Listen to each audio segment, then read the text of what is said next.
Assalamualaikum warahmatullahi wabarakatuh.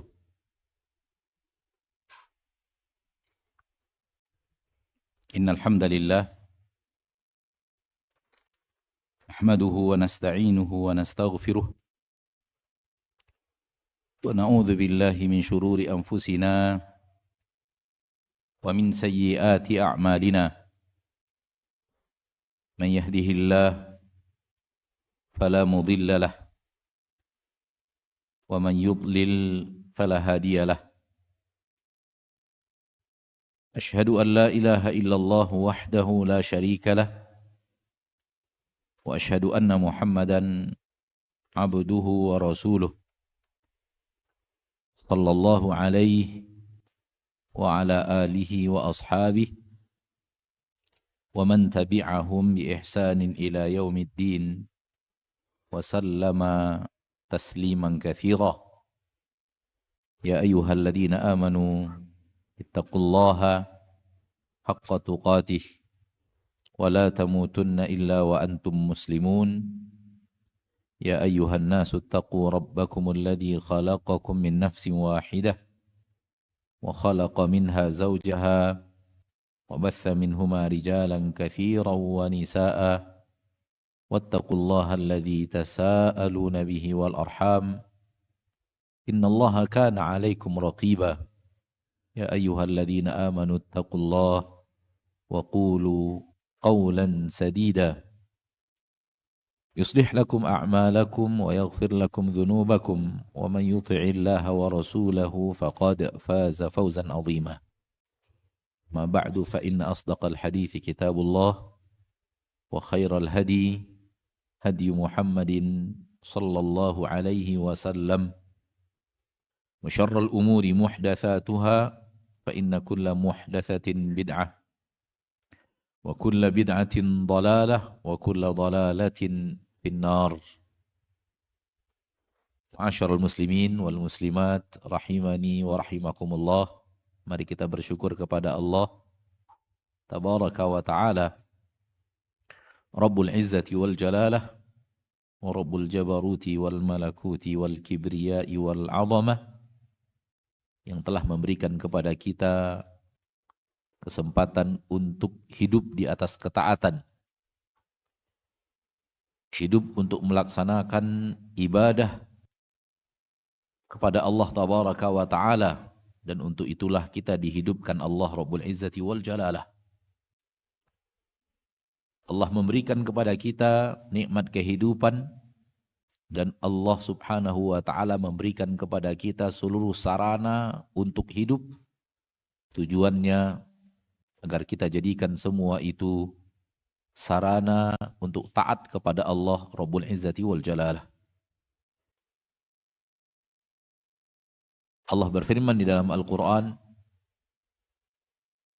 wabtaghi fima ataka Allahu ad-daral akhirah wa la tansa nasibaka minad dunya.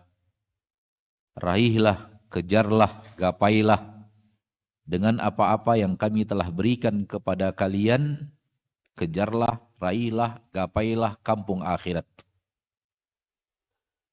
Untuk menggapai kampung akhirat adalah dengan ketaatan, dan modal untuk berbuat taat itu adalah fima atakallah, menggunakan apa saja yang telah Allah berikan kepada kalian.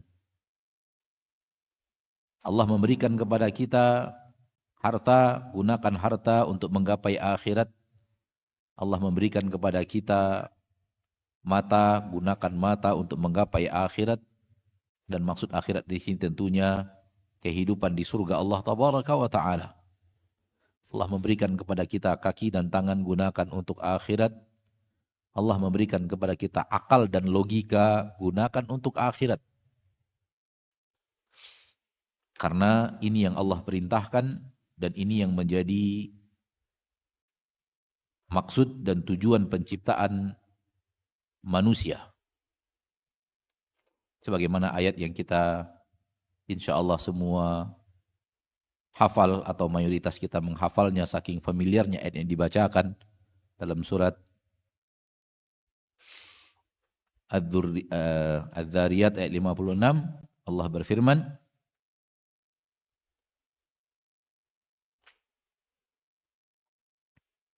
"Wa ma khalaqtul jinna wal insa illa liya'budun." Tidaklah kuciptakan jin dan manusia kecuali untuk agar mereka beribadah kepadaku. Dan ibadah yang merupakan ibadah tertinggi, terpenting, bahkan pondasi seluruh ibadah adalah tauhid.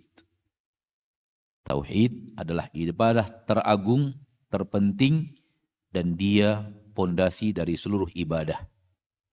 Di mana ibadah-ibadah yang lain tidak akan bernilai ibadah apapun, manakala tauhid itu tidak ada. Manakala tauhid itu tidak ada, maka apapun bentuk ibadah lain tak ada gunanya. Karena Allah berfirman di dalam Al-Quran, "La in asyrakta la yahbatanna amaluka." Apabila engkau berbuat syirik, dan orang yang berbuat syirik artinya tak lagi bertauhid. Dia tidak lagi mengesahkan Allah. Dia tidak lagi menjadikan Allah ahad. Padahal kewajibannya adalah qul huwallahu ahad. Namun dia telah menyekutukan Allah di dalam ibadah. Itulah orang yang terjerumus ke dalam perbuatan syirik. Kalau itu terjadi, la in asyrakta, kalau engkau berbuat syirik, la yahbatanna amaluka, niscaya pasti akan sirna, sia-sia, hilang, hapus seluruh amalmu. Maka solat yang puluhan tahun tak akan ada manfaatnya, akan menjadi nihil. Membaca Al-Quran yang puluhan tahun, puasa yang puluhan tahun, itu tidak akan ada gunanya apabila runtuh tauhidnya dan terjerumus ke dalam yang namanya syirik. Dan syirik itu adalah lawan daripada tauhid. Ma'asyiral muslimin wal muslimat rahimani wa rahimakumullah. Pada kesempatan yang berbahagia ini kita akan berbicara antara syariat dan akal. Antara akal dan syariat. Sesuatu yang kita ketahui bersama bahwa Allah Tabaraka wa Ta'ala muliakan makhluk yang bernama manusia dengan akal. Salah satu yang memuliakan makhluk jenis manusia adalah akal yang Allah lebihkan dari makhluk-makhluk yang lain. Dengan akal manusia dimuliakan Allah Rabbul Izzati wal Jalalah. Akan tetapi di zaman kita sekarang ini terlalu banyak orang yang melampaui batas menggunakan akalnya. Sampai-sampai dia menjadikan akal itu adalah hakim terhadap syariat Allah. Sampai-sampai dia menjadikan akal itulah yang menentukan benar dan tidak benarnya firman Allah. Sesuai dengan akalnya, dia katakan ini benar. Tak sesuai dengan akalnya, dia katakan ini masih perlu dipertanyakan. Ini jenis manusia yang terlalu ghulu berlebihan menggunakan akal dan menjadikan akalnya adalah referensi utama hidupnya. Bahkan menjadikan akalnya adalah referensi utama agamanya. Fala haula wala quwata illa billahil aliyil azim. Dan di zaman kita sekarang ini, kaum seperti ini mulai banyak. Bermula dari mereka-mereka yang asalnya bukan muslim, memiliki agama lain, namun di agama mereka itu penuh keraguan-raguan dan banyak hal yang tak mampu dijawab oleh pemuka-pemuka agama mereka. Sehingga akhirnya lahir gerakan untuk ragu terhadap agama dan menjadikan logika referensi utama. Kalau itu terjadi kepada orang-orang yang tidak beragama Islam dan rujukannya bukanlah kitabullah Al-Quranul Karim dan tidak juga sunnah Rasulullah SAW, wajar kalau mereka akan menemukan di pemahaman agama mereka sesuatu yang tidak cocok dengan logika. Kenapa? Karena sudah masuk karya manusia. Sudah masuk di dalamnya rekayasa. Sudah masuk di dalamnya logika-logika manusia zaman di mana yang mereka katakan kitab suci telah dikotori oleh logika-logika itu. Sehingga ketika bertemu dengan kaum yang logikanya lebih canggih, bertanya kepada apa yang ada di dalam kitab tersebut, tak ada jawaban. Tak bisa untuk dijawab secara logika, akhirnya mereka ragu akan makna-makna keimanan yang selama ini diajarkan kepada mereka. Namun hal itu sayangnya mulai digandrungi oleh kaum muslimin sekarang ini dengan datangnya alat komunikasi dan alat informasi yang demikian mudah. Sehingga mereka mendengarkan dari mereka-mereka yang ragu akan agamanya. Dan mulai masuk ke dalam barisan umat Islam, orang-orang yang meragukan itu. Namun sayang, seribu sayang, umat Islam mulai ketularan penyakit, mencoba untuk menjadikan logika sesuatu yang sandaran referensi utama dalam beragama. Sudah kita katakan tadi bahwa manusia Allah muliakan dengan akal. Dan syariat ini diturunkan Allah tidak bertabrakan dengan akal. Bahkan syariat ini Allah turunkan untuk mengarahkan akal ke jalan yang benar. Agama Islam tidak bertabrakan dengan akal dan logika. Semua yang ditanyakan ada jawabannya dalam agama kita. Ma farratna fil kitabi min syai'.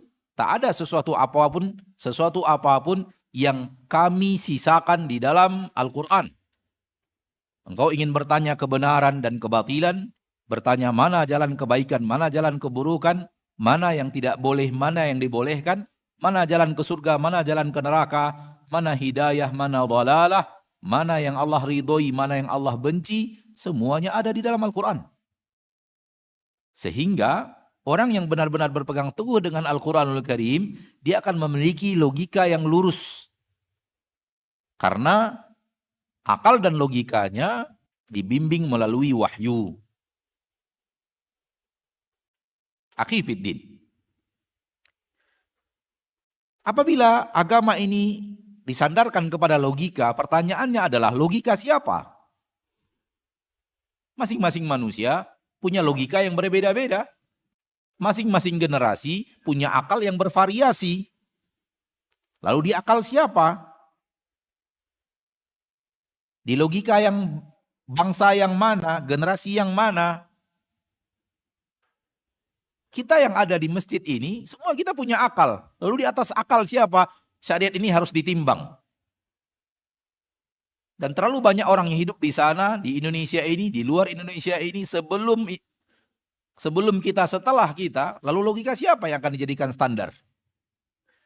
Maka hal yang batil mengembalikan agama murni kepada logika.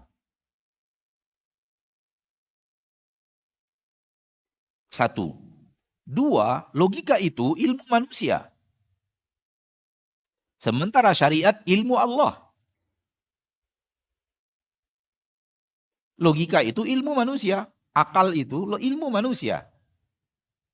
Dan ilmu manusia akan terbatas sesuai dengan keterbatasan manusia itu. Manusia punya keterbatasan yang sangat hebat. Sehingga logika manusia pun akan punya keterbatasan yang sangat hebat. Akankah logika ini, akal ini menjadi hakim penentu benar dan tidak benarnya syariat yang Allah turunkan? Alangkah terbaliknya. Ilmu manusia menjadi hakim atas ilmu Allah. Ana mengatakan seperti ini karena semua yang hadir biidznillahi azza wa jalla yakin, saya yakin-yakinnya bahwa Al-Quranul Karim adalah ilmu yang Allah turunkan ke permukaan bumi, bukan karangan Nabi Muhammad sallallahu alaihi wasallam. Bukan. Nabi Muhammad tidak mengarang sedikit pun agama ini. Walau taqawwala alaina ba'dal aqawil la akhadna minhu bil yamin thumma laqata'na minhu al watin fama minkum min ahadin anhu hajizin. Jaminan dari Allah bahwa Nabi Muhammad tidak mengarang syariat.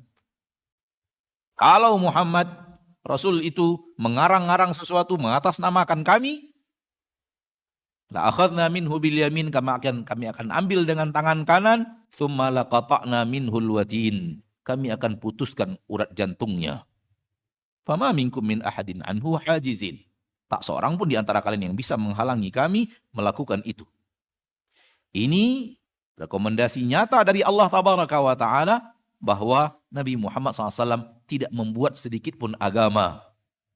Di dalam ayat yang lain, wa ma yantiqu 'anil hawa in huwa illa wahyu yuha.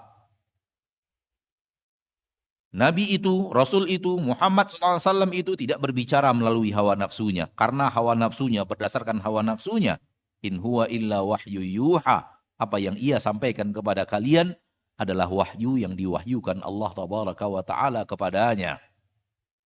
Maka dengan ini syariat adalah ilmu Allah. Karena turunnya dari Allah, Rasul hanya menyampaikan apa yang ia terima berbentuk wahyu dari Allah kepada kita umatnya. Akankah ilmu Allah dikalahkan oleh logika yang logika itu ilmu manusia? Bagaimana mungkin ilmu makhluk bisa mengalahkan ilmu Khaliq? Sungguh tidak masuk akal. Kemudian, logika manusia, akal manusia, bukankah tumbuh dan kembang? Berangsur-angsur makin sempurna, berangsur-angsur makin sempurna, berangsur-angsur makin sempurna. Lalu akal yang mana? Akal yang terus tumbuh. Berikutnya, akal manusia tidakkah bisa dipengaruhi oleh pengaruh-pengaruh luar selain akal itu? Terpengaruh oleh lingkungan, terpengaruh oleh pendidikan, terpengaruh oleh persahabatan, terpengaruh oleh informasi yang dia dapatkan, terpengaruh oleh kondisi dan situasi zaman, terpengaruh oleh dikte orang tua ketika kecil.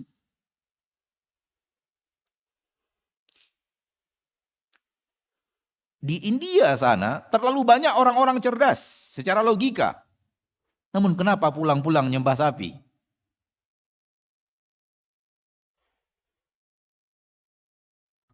Karena dari kecil sudah didiktekan oleh orang tua mereka, ini Tuhan kita, ini Tuhan kita, ini Tuhan kita, ini Tuhan kita. Hal yang sama yang mendiktekan Nabi Isa adalah Tuhan. Ini Tuhan. Ini akan menolong kita di akhirat. Tuhan anak yang akan menjadi penolong orang-orang yang ikut didiktekan dari kecil. Oleh karena itu Nabi mengatakan fa'abawahu yuhawwidanihi au yunasiranihi au yumajjisani. Anak itu terlahir fitrah. Namun orang tuanya yang mendiktekan kepadanya kebatilan-kebatilan Yahudi sehingga dia menjadi Yahudi, kebatilan-kebatilan Nasrani sehingga dia menjadi Nasrani, kebatilan-kebatilan Yahudi, Majusi sehingga si Tuhannya adalah api. Dikte kecil dari orang tua itu sulit untuk ditepis. Kenapa? Karena dia terlalu sering disebut masuk ke dalam akal, nempel tanpa apa ya? Tanpa apa bagusnya kita ngomongnya? Tanpa nempel demikian tertancap luar biasa. Karena ketika itu anak kecil belum ada filter. Sehingga apa yang didiktekan orang tuanya dia terima bulat-bulat. Dan itu juga pengaruh kepada akal. Ketika dia tumbuh besar.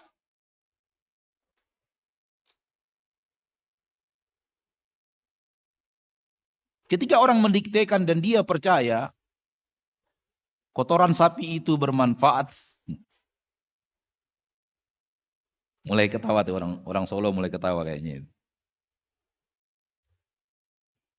Ketika dia mulai didiktekan dan dia percaya tanah kuburan itu memberikan manfaat. Air sakti di sumur tua itu memberikan manfaat. Hilang akal.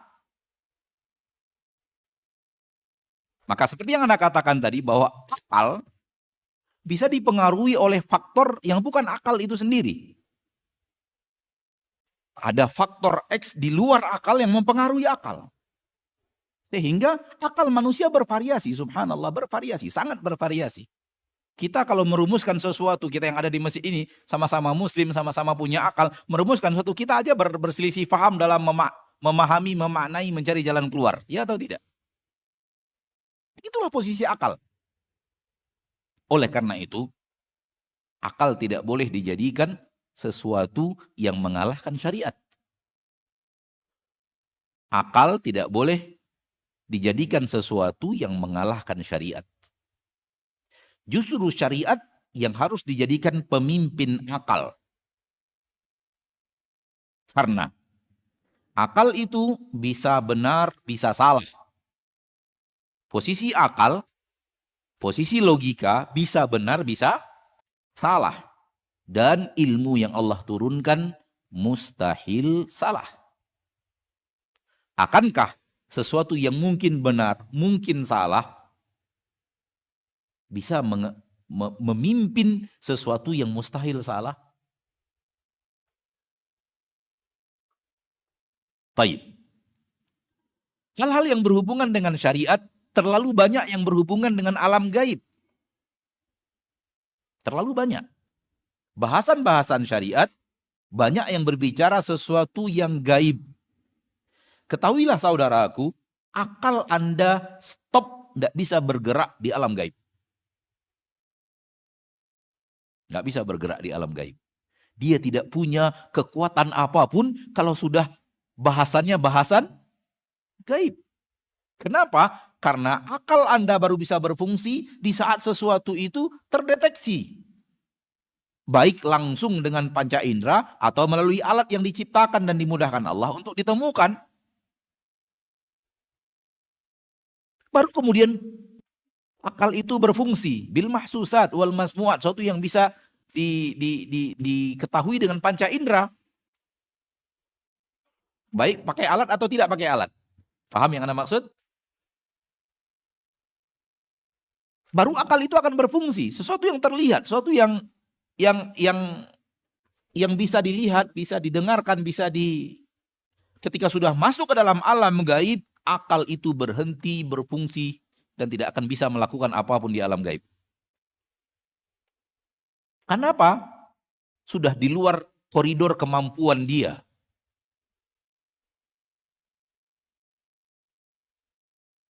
Oleh karena itu hal yang aneh, sangat aneh, kalau ada orang yang menggunakan akalnya menolak hal-hal yang gaib yang Allah katakan. Menolak hal-hal yang gaib yang Rasul sampaikan.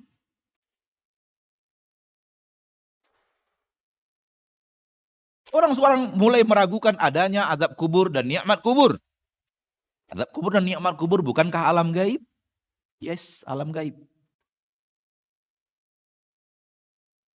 Dia katakan ada bukti. Dibongkar kuburannya, ada bukti bahwa dia diazab, ada bukti bahwa ada nikmat. Dipasang kamera di dalam kuburan pun tak ada tanda-tanda pergerakan apapun, maka tidak ada alam kubur, tidak ada azab kubur, tidak ada nikmat kubur. Itu hanya cerita-cerita yang tidak dapat dibuktikan. Ini adalah logika yang dimainkan di alam gaib. Akhi, logika akal tidak bisa masuk di dalam gaib dan tidak bisa berfungsi di alam gaib. Karena alamnya bukan alam dia lagi. Maka hal yang aneh, kalau hal yang gaib diingkari karena akal. Orang mulai meragukan surga dan neraka. Orang mulai meragukan hari akhir. Orang mulai meragukan apakah benar ada malaikat. Orang mulai meragukan apakah benar ada ini, ada itu, ada ini. Bahkan Anda bertemu beberapa orang yang tidak percaya adanya jin. Kaki itu alam gaib. Akal Anda dan alat yang Anda gunakan, sarana itu tidak bisa masuk ke dalam alam gaib. Bagaimana mungkin Anda kemudian menolaknya? Sesuatu yang jelas Allah katakan ada, jelas Rasul katakan ada, Anda tolak. Karena menurut Anda tak ada alat yang mendeteksi keberadaannya.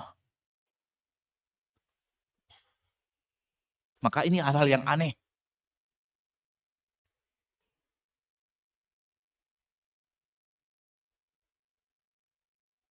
Handphone.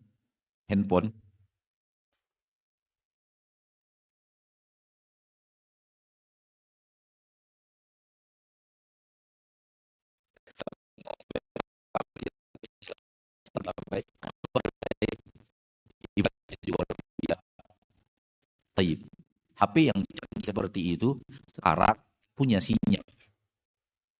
Bisa buat apa dia? Hah? Bisa berbuat apa si handphone itu tanpa sinyal? Bisa berbuat sesuatu? Itulah mirip akal dengan alam gaib. Kalau sudah masuk alam gaib, akal bagai kehilangan sinyal. Akhi, alam gaib itu hanya bisa didapatkan dari khabar sahih. Kabar, informasi yang sahih. Dan informasi yang sahih adalah datang dari Allah dan Rasulnya. Tanpa informasi yang sahih, akal tidak akan bisa mengetahui apa yang terjadi di alam gaib. Alam gaib itu baru bisa diketahui dengan informasi saja. Syariat yang dia adalah wahyu yang Allah turunkan dalam bentuk Al-Quran dan Sunnah kepada Nabi SAW, ilmu yang datang dari Allah memberi informasi kepada kita, informasi yang sangat banyak tentang alam gaib. Akal nggak bisa mendeteksinya. Oleh karena itu, orang yang beriman ketika datangnya dari Allah, ketika datangnya dari Rasulullah SAW, mereka hanya akan mengatakan amanna, sami'na wa ata'na. Langsung dengar, taat. Nggak ada cerita tidak. Kenapa? Datang dari Allah dalam bentuk wahyu yang dia mustahil salah.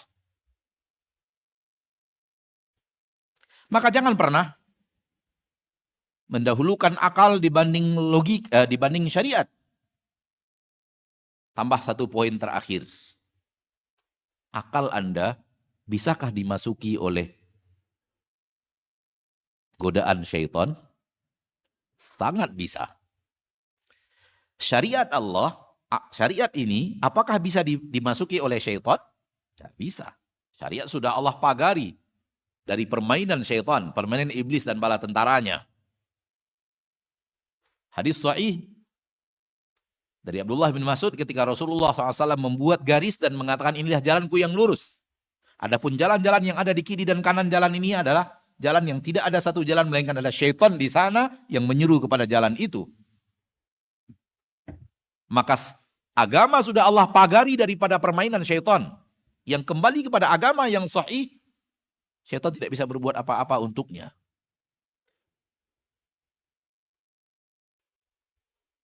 Kenapa? Karena dia datang dari Allah Tabaraka wa Ta'ala. Dan itu tidak ada jaminan seperti itu, tidak ada di dalam akal dan logika. Kalau kita bermain akal dan logika, kita akan kalah melalui orang yang punya pengalaman yang sangat luas.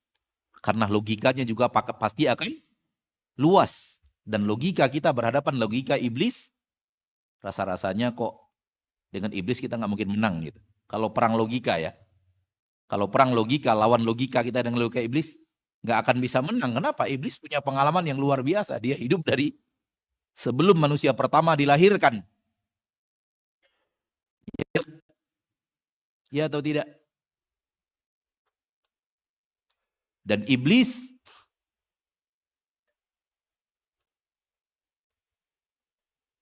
sampai sekarang hidup bertemu dengan Nabi Adam, bertemu dengan Nabi Nuh, bertemu dengan Nabi Saleh, bertemu dengan Nabi Yusuf, bertemu dengan generasi yang sangat panjang. Logika kita tidak akan menang melawan logika iblis. Oleh karena itu Allah turunkan syariat yang telah Allah pagari dari syubhat-syubhat iblis, was-was iblis, perangkap-perangkap iblis, dan Allah tabaraka wa taala menyuruh kita untuk berjalan di atas jalan itu. Maka sesuatu yang begini sifatnya, bagaimana mungkin dia akan didahulukan dibanding syariat yang pasti kebenarannya dan mustahil kesalahannya. Mustahil salah. Bukan Allah namanya kalau salah. Kalau ada salah itu bukan Allah. Karena Allah tak pernah berbuat salah. Allah tak pernah berbuat salah. Keluar kita sedikit, semoga bermanfaat. Karena kalimat ini mengundang sesuatu. Asyai'u bisyai'i yudhkaru. Azan? Oke, azan dulu kita. Kita dengarkan azan, kita jawab azan, lalu kita lanjutkan. Dan kita lanjutkan juga dengan tanya jawab, insya Allah. Baru kemudian kita sholat isya berjamaah. Insya Allah.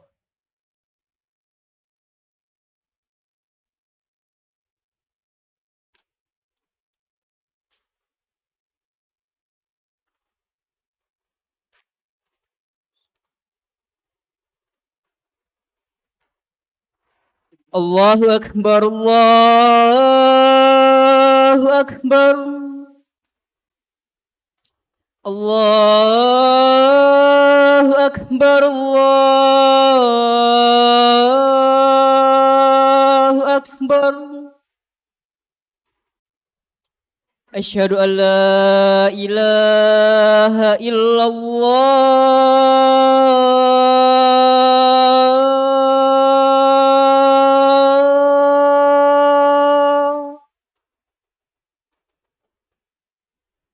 Asyhadu an la ilaha illallah.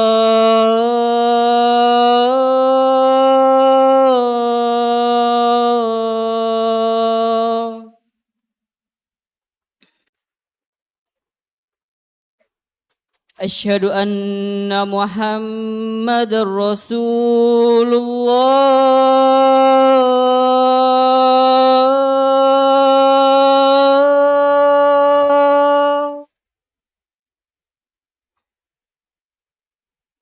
Asyhadu anna Muhammadar Rasulullah.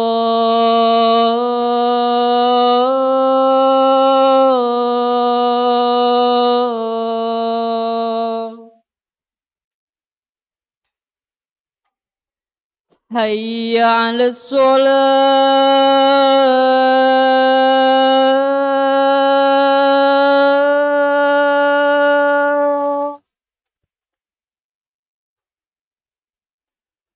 Hayya 'alas shalah.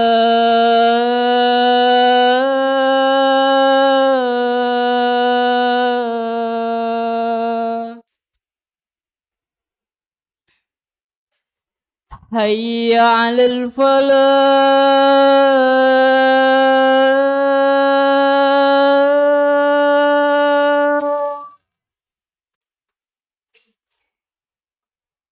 Hayya 'alal falah.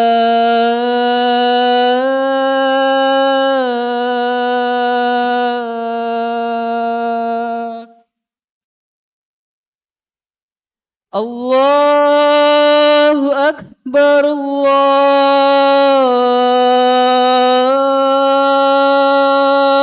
Akbar.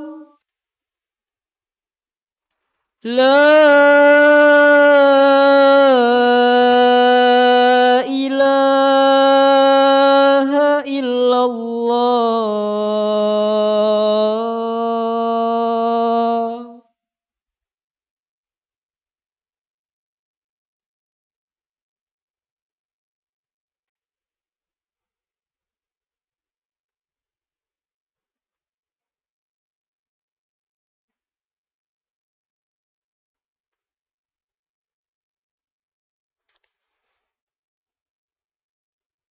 Dalam poin tadi, Allah nggak mungkin salah. Kalau salah bukan Allah namanya. Semua yang Allah lakukan tak pernah salah, semua yang Allah putuskan tak pernah ada salah. Karena masuk dalam bab itu tadi, ana ingat untuk mengatakan sesuatu, yaitu kadang-kadang kita ditanya oleh sebagian kaum muslimin, Ustadz, kalau seseorang telah ditakdirkan Allah ke neraka, apakah dengan beramal soleh bisa berubah menjadi penduduk surga? Mungkin antum juga pernah dengar seperti itu. Atau mungkin pernah terbayang-bayang di logika antum seperti itu. Mungkin, Allahu a'lam. Tapi paling tidak mungkin pernah dengar ada pertanyaan yang dibacakan seperti itu. Hakifiddin, salahkah Allah menurutmu dalam keputusannya yang pertama? Itu dia yang anak ingin sampaikan tadi. Allah nggak mungkin salah. Ketika Allah putuskan dia penduduk neraka, memang pantasnya ke neraka, nggak pantas masuk surga.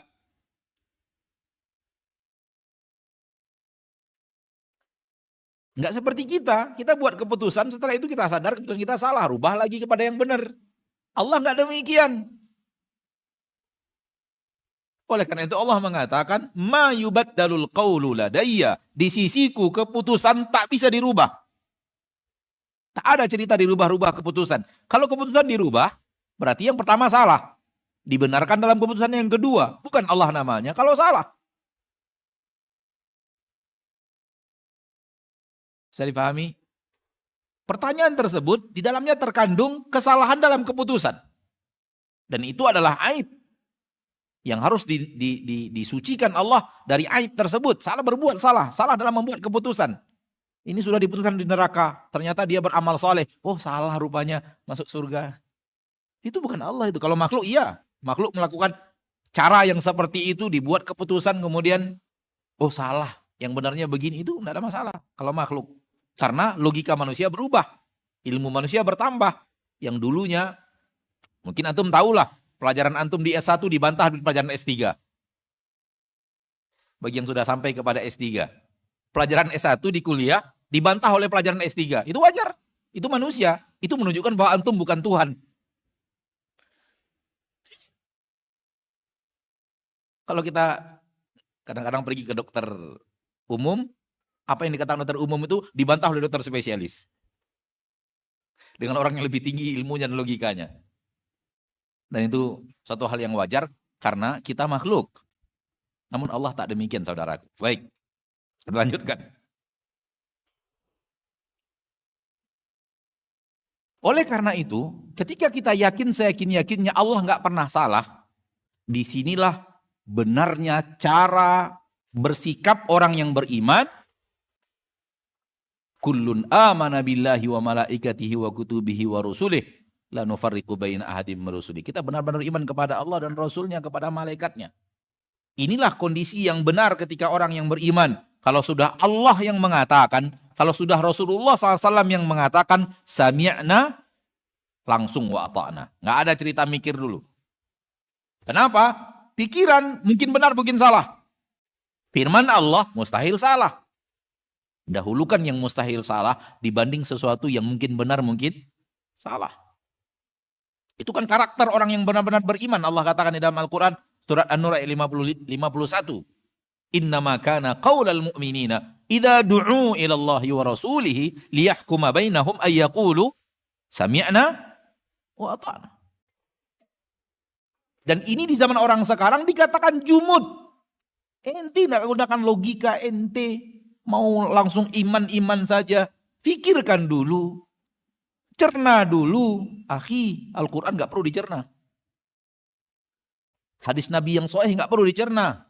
Karena dia mustahil salah.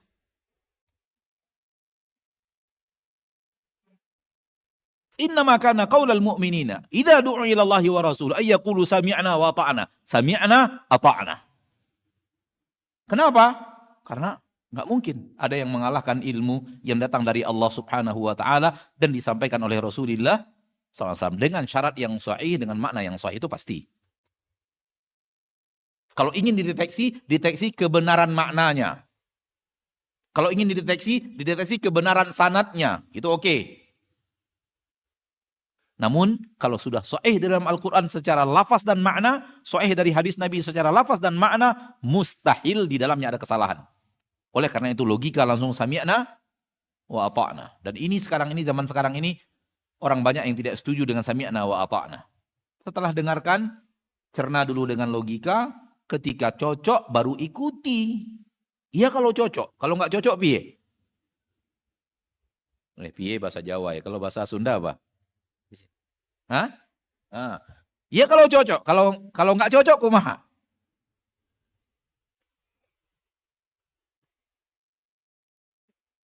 Jangan ikut, begitu dengar langsung ikut, langsung taat. Salah itu. Dengar. Gunakan akal ente diberikan Allah akal untuk mencerna. Cerna dulu dengan akal, nanti baru ikut. Janganlah main ikut-ikut saja. Kita katakan, kalau sudah datang dari Allah dengan makna yang benar, sami'na wa ata'na, itu yang terbenar. Apabila logika Anda pada saat itu belum bisa mencerna dengan baik, biarkan dulu sambil mencari orang yang bisa menerangkan. Kalau sudah datang dari Allah, kalau sudah datang dari Rasulullah SAW, mustahil di dalamnya ada kesalahan. Mustahil. Al-Quran itu tidak mengandung kebatilan sedikit pun. La ya'tihil batilu min baini yadayhi wala min khalfihi tanzilun min hakimin hamid. Al-Quran di dalamnya tidak ada kebatilan sedikit pun. Di depan dan di belakangnya. Kenapa? Dia diturunkan dari Allah. Al-Hakim yang maha tahu, maha bijaksana. Al-Hamid yang maha terpuji. Nggak mungkin. Ilmu Allah salah. Kalau Anda dengarkan firman Allah dan Rasulnya, Anda cerna dulu sesuai dengan logika Anda baru beriman. Anda beriman dengan logikamu, bukan dengan perkataan Allah dan Rasulnya. Hati-hati itu. Karena hasil akhirnya adalah firman Allah, firman Allah sabda Rasul sallallahu alaihi wasallam dicerna dulu dengan akal. Cocok baru beriman. Anda sedang beriman dengan logika Anda, bukan dengan Allah dan Rasulnya. Sementara perintahnya adalah iman kepada Allah dan Rasul. Sekali lagi, apabila ayatnya benar dan maknanya benar. Apabila hadisnya sahih dan maknanya benar. Tapi kalau itu adalah sesuatu yang telah diselewengkan secara makna, atau hadisnya tidak sahih, bisa mengandung kesalahan. Karena hadisnya saja tidak sahih. Bisa saja bertolak belakang dengan logika. Atau maknanya yang sudah dilarikan kepada makna yang batil. Di dalam Al-Quran banyak ayat yang berkomunikasi dengan logika manusia. Allah mengajak akal berbicara. Allah berbicara kepada akal manusia. Ini menunjukkan bahwa agama kita memuliakan akal. Sehingga beberapa ayat di dalam Al-Quranul Karim, Allah memang mengajak akal untuk berpikir.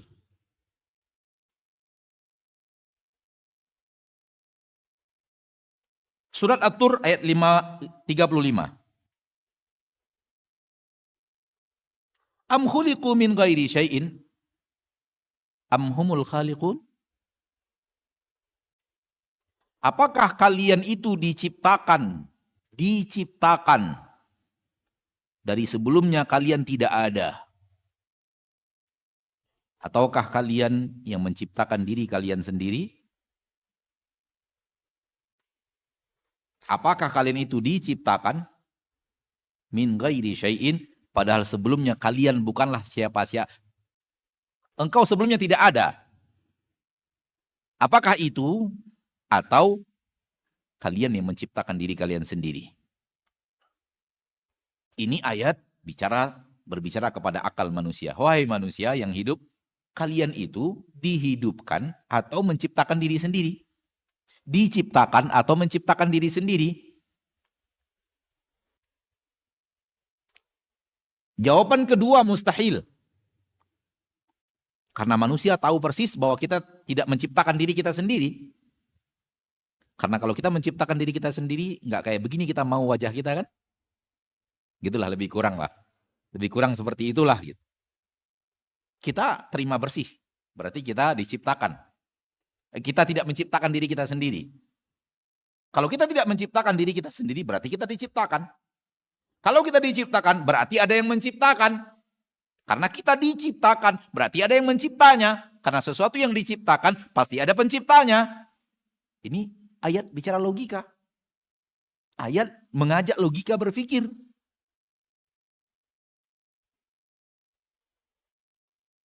Orang ateis zaman sekarang mengatakan alam ini dan kita semua terjadi tanpa ada yang mencipta. Ayat ini membantahnya. Kamu diciptakan atau menciptakan diri sendiri? Jawaban ateis,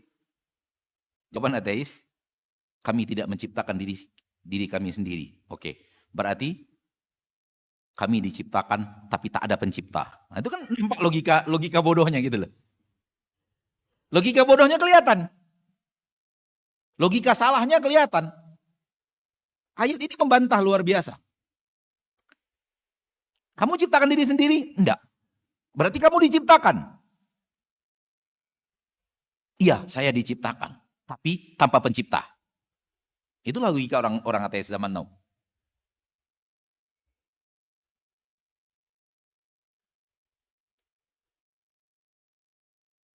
Kalau ada orang yang bilang, tisu ini ada dengan sendirinya tanpa ada pabrik yang membuatnya. Kira-kira ada orang yang berakal yang percaya enggak? Ini tisu nih. Tisu. Nampak enggak tisunya? Tuh, kecil banget, kecil. Ini tisu ini tercipta dengan sendirinya tanpa ada sesuatu pun yang menciptakannya. Tak ada perusahaan yang membuatnya, tak ada tangan-tangan manusia yang mengolahnya, tiba-tiba dia ada. Adakah logika sehat yang bisa menerima? Adakah orang yang berakal yang percaya? Hai ateis, Anda bisa percaya manusia yang sempurna ini tanpa pencipta? Anda bisa percaya alam yang sangat luas ini, matahari, bulan, bintang, dan aneka ragam makhluk langit yang jauh lebih besar daripada bumi ini tercipta sendiri tanpa ada yang menciptakan, tanpa ada yang menyusun, tanpa ada yang mengaturnya? Tisu yang kecil saja Anda tidak percaya. Kalau dia ada tanpa ada yang mengadakan, bagaimana logika Anda akan bisa mengimani, meyakini bahwa alam ini tak ada yang ngatur, tak ada yang mencipta, dia terwujud begitu saja, terjadi begitu saja, lalu Anda ciptakan rumus-rumus yang aneh-aneh yang diwajibkan orang meyakininya, alam ini Big Bang, terciptalah langit dan bumi dan semuanya teratur dengan rapi.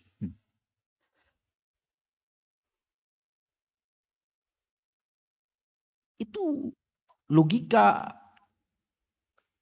apa namanya itu? Antum tahu kelereng? Tahu kelereng? Ambil kelereng itu 50. Susun rapi-rapi dengan jarak yang sama. Jaraknya pas. Kalau bila perlu pakai meteran gitu. Rapi, dari sini sampai ujung sana rapi. Rapi. Kelereng itu posisinya pas. Dari satu kelereng lain jaraknya sama. Itu yang Anda maksud rapi. Lurus, kemudian jarak satu kelereng dengan kelereng yang lain sama. 50 kelereng. Lalu Anda katakan kelereng ini tersusun rapi dengan sendirinya. Ada orang berakal yang percaya? Tersusun rapi. Enggak ada yang nyusun. Atau dia katakan begini. Kelereng ini awalnya saya pegang. Kemudian saya lempar. Lalu tersusun dengan rapi seperti ini sampai ujung 50 kelereng. Ada orang berakal yang percaya? Lalu bagaimana Anda bisa percaya alam semesta yang sedemikian rapi ini tercipta dari sebuah ledakan? Maka terciptalah matahari dan punya jalur sendiri, bulan punya jalur sendiri, planet-planet punya jalur sendiri, terciptalah bumi ini dengan lautnya, dengan daratnya sendirinya karena Big Bang itu. Ini logika apa ini?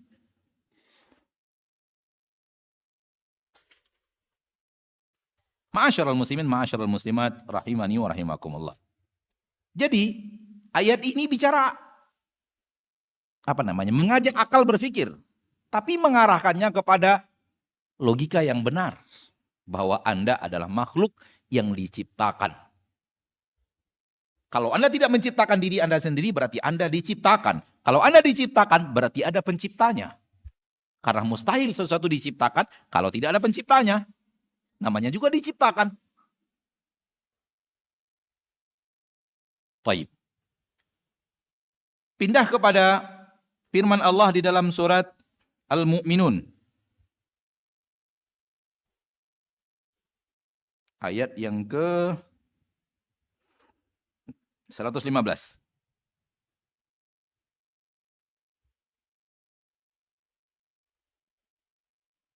Afa hasibtum annama khalaqnakum abatha? Kalau kalian sudah yakin kalian diciptakan dan Allah yang menciptakan kalian, Allah mengajak berpikir lagi logika manusia. Apakah kalian mengira kami ciptakan kalian abatha, untuk suatu yang sia-sia?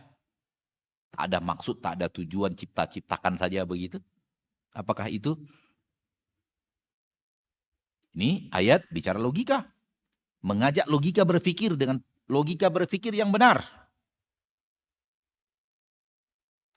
Kalau ada orang yang mampu dalam bahasa kita, dalam bahasa manusia menciptakan.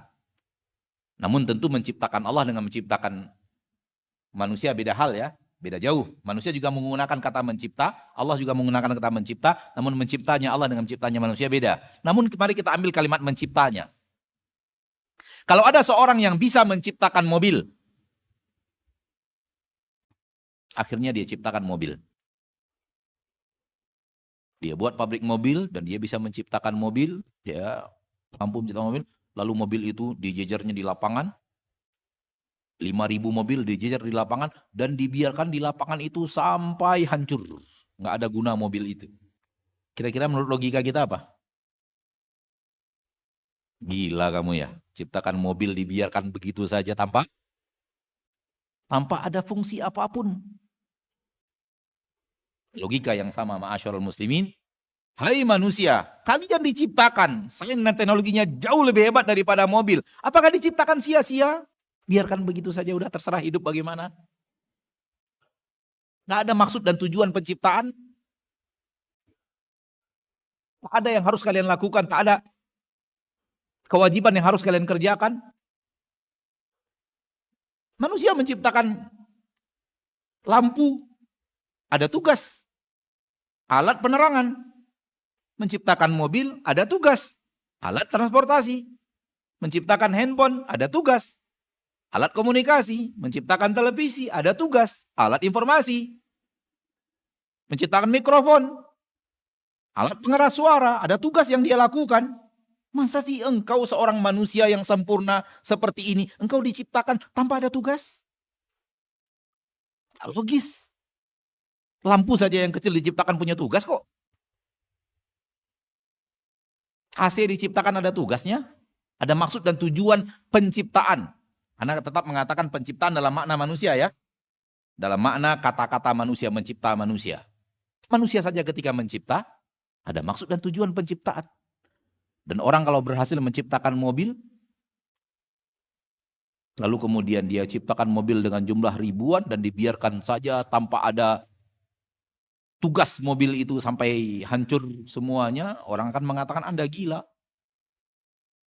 Maka orang yang memahami bahwa manusia ini dibiarkan hidup terserah dia tanpa ada tugas, pemahaman gila, pemahaman yang tidak sesuai dengan akal yang sehat. Ini diantara ayat-ayat Allah Tabaraka wa Ta'ala, Rabbul Izzati wal Jalalah, yang berbicara tentang mengajak logika berpikir. Karena agama kita agama logis. Agama kita agama yang logis. Agama yang cocok dengan akal dan logika yang benar. Dan turunnya agama justru untuk membimbing logika manusia agar menjadi logika yang benar. Oleh karena itu di dalam banyak ayat di dalam Al-Quranul Karim, Allah mengatakan la'allakum ta'qilun, la'allakum ta'qilun dalam surah Al-Baqarah, dalam surah Al-An'am, dalam surat Yusuf, dalam surah Al-Hadid, ayat-ayat Allah tabaraka ta'ala bisa antum lihat. Allah berbicara di dalam Al-Qur'an, Allah berfirman dalam Al-Qur'an, di akhir ayat Allah katakan la'allakum ta'qilun. Surat Yusuf ayat 2, inna anzalnahu Qur'anan Arabiyyan la'allakum ta'qilun. Mudah-mudahan kalian berakal. Maksudnya berakal dengan akal yang benar. Karena akal terbagi dua. Ada benar, ada salah. Ada kemungkinan benar, ada kemungkinan salah. Ada digunakan untuk tempat yang benar dan digunakan untuk hal yang salah. Justru Al-Quran diturunkan untuk membimbing akal agar menjadi akal yang benar, akal yang sehat, akal yang tidak salah. Dan tidak boleh dia yang dijadikan rujukan. Rujukannya harus kembali kepada syariat. Oleh karena itu Allah tabaraka wa ta'ala berfirman dalam Al-Quran surah An-Nisa ayat 59, fa in tanaza'tum fi syai'in farudduhu ilallahi war rasul. Kembalikan kepada Allah dan Rasul. Kalau kalian berbeda pendapat dalam sesuatu, ini beda pendapat apa? Beda pendapat logika. Beda pendapat dalam akal. Menurut saya begini, menurut saya begini, menurut saya begini, menurut saya begini. Itulah logika. Itulah akal manusia yang tidak akan pernah kalau dikembalikan kepada akal sepakat dalam satu bab. Fa in tanaza'tum fi syai'in, apabila kalian berbeda pendapat, silang sengketa, bervariasi dalam logika kalian, farudduhu ilallahi war rasul. Kembalikan kepada syariat. Dan syariat itu adalah yang datang dari Allah dan Rasul. Wa makhtalaftum fi syai'in fa hukmu ilallah. Kalau kalian berbeda pendapat, kembalikan kepada Allah. Jangan kembalikan kepada logika. Agama Allah tidak pernah bertabrakan dengan logika. Tidak pernah bertentangan dengan logika yang sahih. Agama Allah yang sahih tidak pernah bertabrakan dengan logika yang sahih. Dia hanya akan bertabrakan dengan logika yang salah. Ini mungkin yang bisa Anda sampaikan pada kesempatan yang berbahagia ini, ma'asyiral muslimin. Gunakanlah akal kita di tempat yang benar dan jadikan syariat pembimbing logika dan akal itu untuk menjadi akal yang sahih. Karena tanpa syariat bisa saja dipermainkan oleh aneka ragam yang memasukinya, adat istiadat, kebiasaan, pendidikan, orang tua, bacaan, persahabatan, dan yang lainnya, informatika. Namun kembalikan kepada Allah dan Rasulnya, agar kemudian kita berada pada cara berpikir yang benar. Wallahu ta'ala a'la wa a'lam bissawab.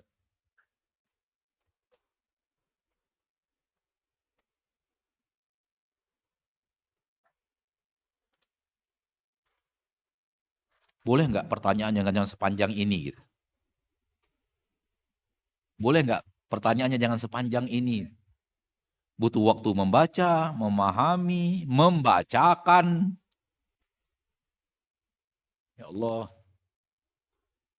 Maaf ya yang bertanya panjang ini, ana hargai usaha antum untuk bertanya. Tapi mohon maaf ana nggak bacakan. Ya. Karena butuh waktu kecil-kecil lagi. Jadi mohon maaf ya.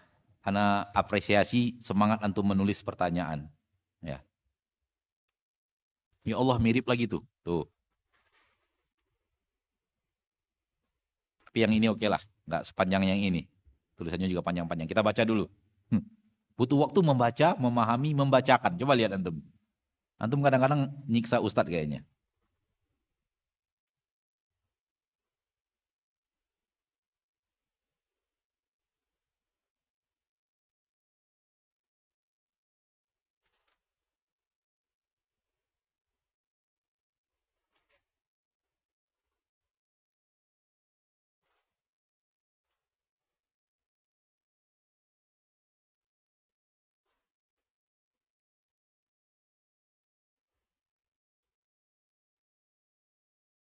Inti pertanyaannya adalah, apakah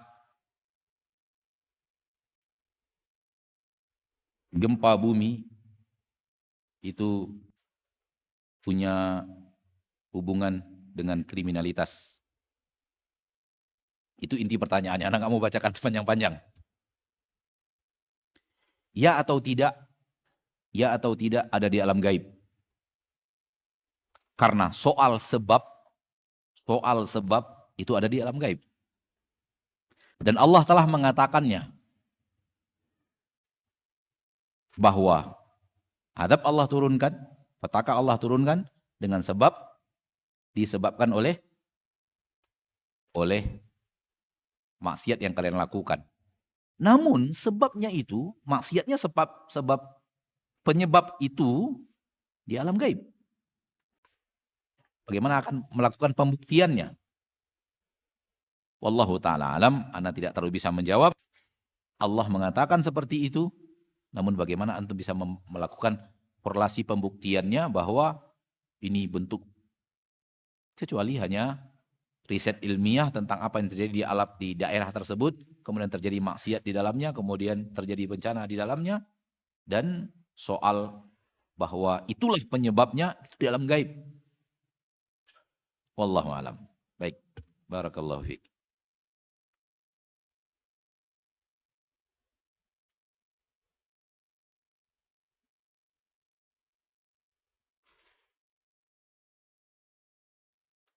Dikatakan bahwa teori Big Bang ada sinyal dan isyarat terdapat di dalam Al-Quran, surat Al-Anbiya ayat 30, yang menyatakan langit dan bumi awalnya satu kesatuan, lalu Allah pisahkan.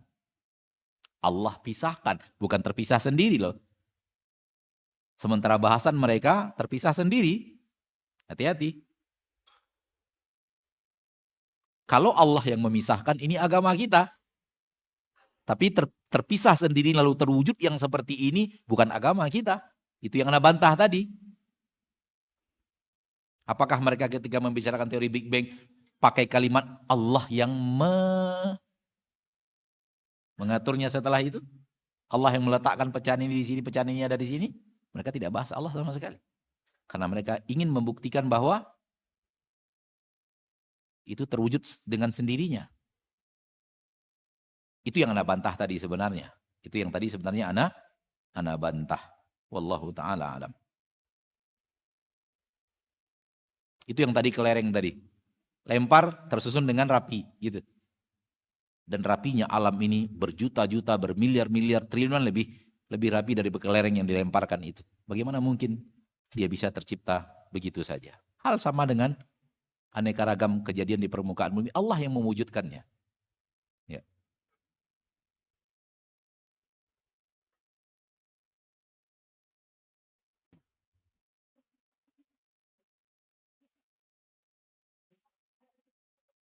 Bismillah, dari pandangan orang kafir. Bismillah, dari pandangan orang kafir, bagaimana dengan yang mengatakan Tuhan bisa berbohong, bukan Tuhan bisa salah?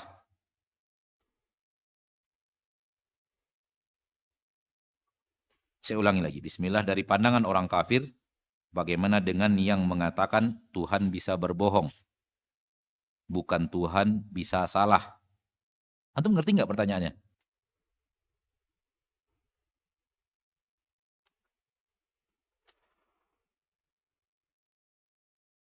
Kalau antum nggak ngerti, ana juga nggak ngerti. Dan kalau ana nggak ngerti, ana nggak boleh jawab. Karena menjawab itu adalah apabila sudah difahami pertanyaan. Nggak tahu ana apa yang dimaksud oleh yang bertanya. Maaf, tanpa mengurangi rasa hormat, ana nggak bisa jawab.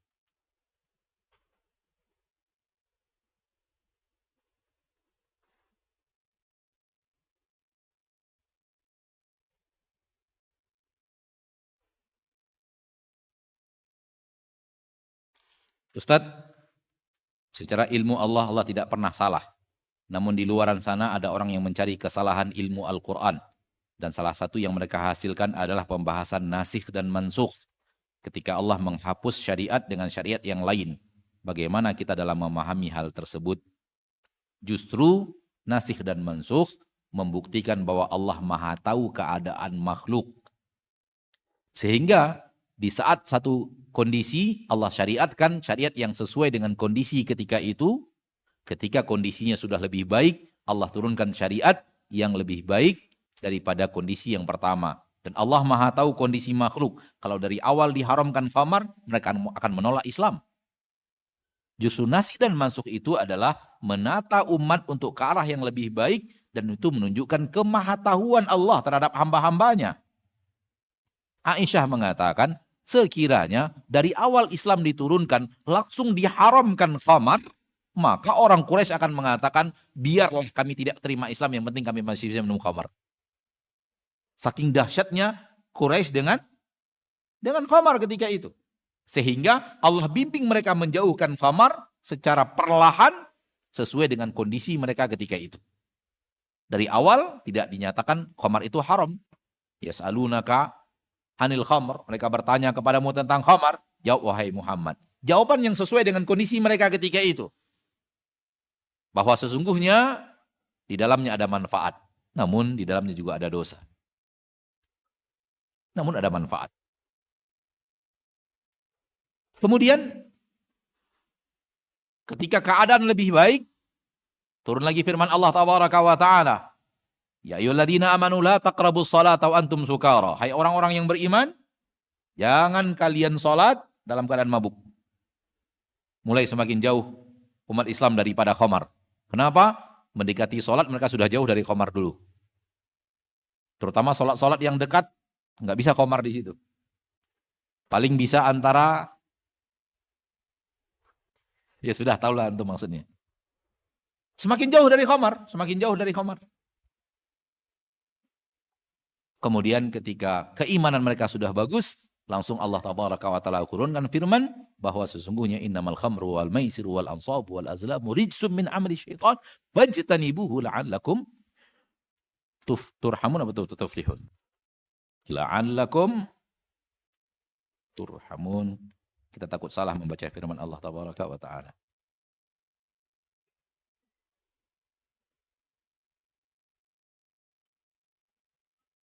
La'allakum tuflihun. Hai orang-orang yang beriman, sesungguhnya khamar, judi, ansab di depan berhala itu adalah rijsun min amali syaitan fajtanibu. Langsung orang-orang yang beriman menumpahkan khamar mereka semuanya. Oleh karena itu Aisyah mengatakan, sekiranya dari awal turun Islam diharamkan khamar, maka orang-orang Quraisy akan mengatakan, kami tak akan tinggalkan khamar. Justru adanya nasikh dan mansukh adalah hukum yang sesuai dengan kondisi manusia dan hamba Allah ketika itu, menunjukkan kemahatauan Allah kondisi makhluk, bukan ketidaktahuan. Bukan ketidaktahuan. Dan ini bisa dimanfaatkan ketika seseorang berdakwah ke tempat-tempat yang memang khamar bagaikan khamarnya Quraisy. Seperti mereka penyembah berhala, penyembah agama-agama animisme, penyembah-penyembah patung-patung dan yang lainnya. Dan khamar dalam kehidupan mereka adalah minuman harian yang tidak bisa lepas. Jangan bahas khamar dulu. Bahas tauhid dulu, bahas kewajiban syariat, bahas ini. Minggirkan dulu masalah khamar. Jawab dengan jawaban-jawaban yang tidak membuat mereka, itu boleh. Karena membahas yang jauh lebih penting dulu dibandingnya menjauhkan mereka dari khamar. Perlahan tapi pasti tarik mereka untuk menjauh dari khamar. Dan kemudian ketika melihat ketaatannya kepada Allah dan Rasulnya sudah bagus dari orang-orang tersebut, baru sampaikan kepadanya bahwa kita tidak boleh minum khamar secara agama kita. Boleh seperti itu. Ya. Dan ini justru menunjukkan kemahatauan Allah, bukan ketidaktahuan Allah. Wallahu ta'ala alam. Ada pertanyaan? Yang panjang ini kita coba baca? Coba kita coba baca ya.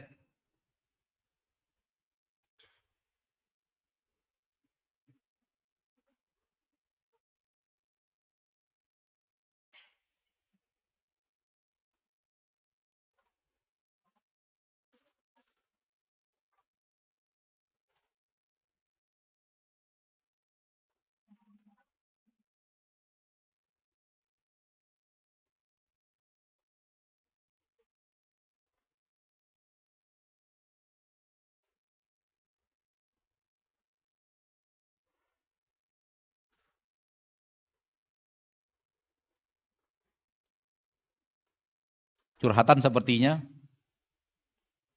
sudah capek menjalani hidup. Akhi fiddin, ukhti fiddin yang bertanya, ana tidak tahu ikhwan apa akhwat. Hidup ini terlalu simpel. Kita yang membuatnya menjadi terlalu rumit dengan keinginan kita. Hidup ini simpel. Wallahi simpel. Maka jangan dirumit-rumitkan. Antum tahu orang yang tinggal di Papua di dalam hutan? Pernah tahu ceritanya? Atau mendengar kisahnya? Atau mendengar orang-orang yang pergi ke sana melihat kehidupan mereka? Atau yang tinggal di pedalaman di Mentawai misalnya? Orang Mentawai yang ada di Pulau Padang, Sumatera Barat sananya, atau suku Korowai yang ada di Irian Jaya sana, yang tinggal di atas pohon, bangun rumah di atas pohon 30 meter, 40 meter. Mereka manusia, hidup di hutan belantara, tak ada teknologi, tak ada apa-apa, buah apa adanya, hewan apa adanya. Toh mereka hidup, mereka berkembang, mereka punya keturunan, mereka punya kehidupan. Ada apa antum yang berada di negeri yang serba canggih seperti ini, antum lelah hidup gitu. Padahal segala-galanya dimudahkan Allah tabaraka wa ta'ala. Kemudahan itu jauh lebih mudah daripada mereka-mereka yang kita sebut tadi. Maka sesungguhnya kita yang membuat hidup kita lelah. Hidup ini simpel, gampang. Coba antum lihat kalau antum ingin melihat kondisi orang tua antum dan kakek antum dahulu kala kalau bertemu dengan kakek. Kehidupan yang sangat simpel. Bertani, ke sawah, makan, minum teh, ternak ayam, ya. Simpel banget hidup. Dan mereka hidup damai, tenang, tentram. Lalu kenapa dengan kondisi yang sangat canggih zaman kita sekarang yang jauh berkali-kali lipat dengan kemodernisasi yang modern yang ada pada teknologi yang ada pada kakek dan nenek kita menjadi lelah dan capek dan seperti yang dikeluhkan ini tadi. Ingin mati saja Ustaz tapi takut amal kurang juga katanya. Ada apa? Anda tidak bisa bacakan ini karena di dalamnya penuh dengan kondisi yang di luar sana pada saudara atau saudari kita yang bertanya. Ini hanya curhatan. Kalau disuruh cerita apa adanya mungkin setengah jam ada ini. Sebenarnya yang terjadi begini Ustaz, perjalanannya begini, saya begini, anak saya begini, suami saya, istri saya begini, itu ekonomi kami begini. Itu isi di belakang pertanyaan ini. Akhi fiddin rahimani wa rahimakumullah. Hidup itu simpel, jangan dipersulit. Atau kalau antum ingin lihat, coba lihat. Orang gila dapat makan gak? Orang gila dapat makan gak? Karena tidak mengatakan makna yang berbeda, ambillah makna yang benar. Orang gila saja yang tidak punya akal. Allah berikan makanan. Allah berikan kehidupan. Walau melalui hamba-hamba lainnya yang memberikan makan itu kepadanya. Antum mengeluhkan rezeki. Coba lihat burung. Coba lihat burung. Tak ada seekor burung pun yang punya stok makanan di sarangnya. Tak ada seekor burung pun yang punya stok makanan di sarangnya. Oleh karena itu ketika Nabi bicara tawakal dalam rezeki, Nabi menggunakan burung. Lau annakum tatawakkaluna 'ala Allahi haqqa tawakkulih la razaqakum kama yarzuqu at-thair. Kenapa? Burung enggak punya stok di sarangnya, sarang yang dia buat ya. Bukan sarang yang di rumah antum ya. Itu antum yang meletakkan stok makanan di situ. Bukan burungnya. Itu burung yang di alam liar yang ana maksud. Mereka tidak punya stok makanan. Pagi keluar cari nafkah, dapat nafkah balik, tak ada stok makanan, besok keluar lagi cari nafkah. Dapat makanan itu. Masa sih antum yang punya logika, punya akal yang jauh lebih hebat, punya kemampuan jauh lebih hebat daripada burung, pesimis dengan rezeki? Kalau anak nanya kepada antum stok makanan apa yang ada di rumah sekarang, pasti antum bisa jawab. Beras sekian kilo, cabai, bawang, tepung ini segala macam, ada kentang, ada timun, ada apa yang antum takutkan? Stok makanan antum penuh, kulkas full dengan stok makanan, pasti simpel kan hidup. Maka jangan banyak target-target yang macam-macam dan tidak mesti harus sama dengan orang sekitar. Salah satu yang membuatnya sulit adalah ketika antum merasa bahwa anak harus dapat fasilitas yang sama dengan anak-anak seusianya di kompleknya. Itu susah itu.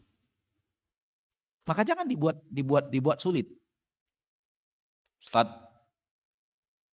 saya nggak punya duit untuk memasukkan anak pesantren. Sementara biaya masuk pesantren sekarang 8 juta, 10 juta, biaya per bulan 2 juta. Anak katakan jangan masukkan pesantren. Sekolahkan di sekolah yang memang antum sanggup untuk membayarnya. Sesuai dengan ekonomi antum. Tak ada juga didik di rumah. Emang anak yang didik di rumah dalam kehidupan tidak mungkin memiliki masa depan yang lebih baik? Antum tidak tahu bahwa pengusaha-pengusaha Indonesia sekarang ada yang tidak tamat SD? Masih ada yang tidak tamat SD? Ketika dididik yang baik dan benar. Saya punya kenalan, punya toko mulai dari Palembang sampai Surabaya. Dan hanya tamat SMP. Hidup sekarang ini. Hidup. Dia punya outlet, tokonya dari mana? Dari Palembang sana sampai Surabaya. Hanya tamat SMP. Jadi, siapa yang mengatakan bahwa kalau anak antum tidak kuliah, tidak tamat kuliah, apalagi S2, S3 berarti rezekinya tidak akan, siapa yang bilang? Maka simpelkan saja hidup. Hidup ini simpel sebenarnya. Jangan ikuti kebiasaan dan anak kita harus sesuai dengan keadaan sekarang. Ya. Kalau kita hitung-hitung hidup kita ini udah luar biasa kaya sebenarnya. Cobalah lihat begini. Untuk hidup kita butuh berapa baju sih? Sepasang pakaian baju dan celana gitu. Untuk hidup kita butuh berapa baju sebenarnya?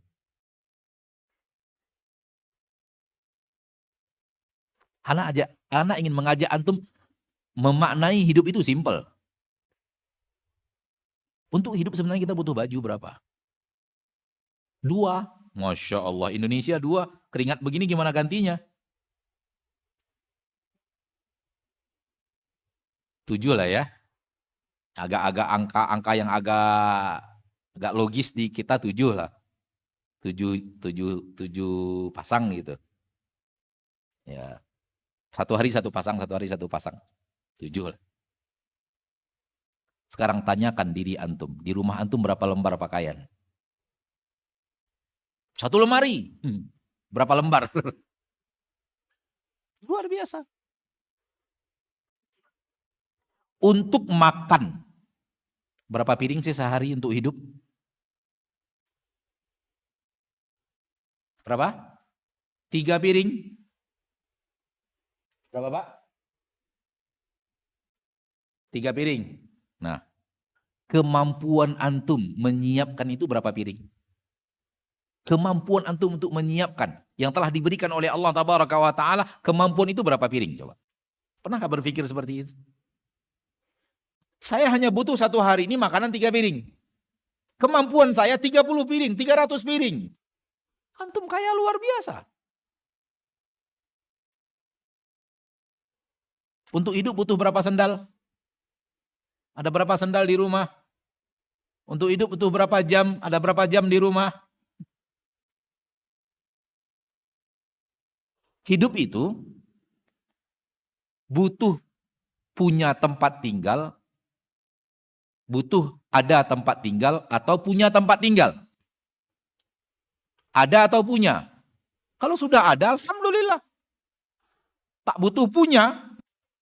Namun ketika manusia memporsir harus punya, dia akan menjadi rumit hidupnya karena dia memaksakan harus punya. Padahal hidup itu tidak harus punya. Yang penting ada tempat tinggal, ada tempat berteduh dari panas, ada tempat berteduh dari hujan, ada tempat berteduh dari ketika kita membuka hijab pakaian kita tidak ada yang melihat aurat. Butuh ada tempat tinggal. Walau itu hanya villa mertua indah. Walau itu rumah dinas, rumah yayasan. Saya bertahun-tahun tinggal di rumah yayasan, nggak punya rumah. Yang penting ada tempat tinggal, bukan punya tempat tinggal. Nah sekarang ini orang porsir dirinya harus punya tempat tinggal. Seolah-olah punya tempat tinggal itu adalah kebutuhan hidup yang tidak boleh tidak. Akhirnya dia mempersulit hidupnya. Ayo bikin simpel hidup itu. Percaya tidak percaya, kalau antum beli pisang 1 sisir di pasar, itu bisa untuk 3 hari sarapan pagi. Sehat lagi. Daripada makan soto pagi hari itu. Lebih sehat pisang tiap pagi untuk sarapan. Tanya pada dokter kalau antum tidak percaya. 1 sisir pisang berapa sih harganya? Beli di pasar rakyat, jangan beli di pasar modern. Itu sudah bisa untuk sarapan 3 hari satu keluarga. Apabila antum beli ubi kayu, singkong, ubi kayu, singkong, antum beli 10-15 kilo, itu untuk udah bisa untuk makan siang sekian hari. Intinya adalah simpelkan hidup, maka hidup ini akan terasa nyaman, antum akan terasa kaya, antum akan terasa punya fasilitas yang sangat banyak, dan hilang dari rasa lelah dan capek tadi. Dan hidup antum bisa tenang, bahagia, dan tidak punya keluhan sebanyak ini, sepanjang ini, dan dibaliknya lebih panjang lagi. Simpelkan hidup, ya. Simpelkan hidup. Hidup itu nggak sulit. Allah telah menjamin rezeki antum ada kok. Hewan yang bawa rumah kemana-mana itu apa namanya? Keong ya.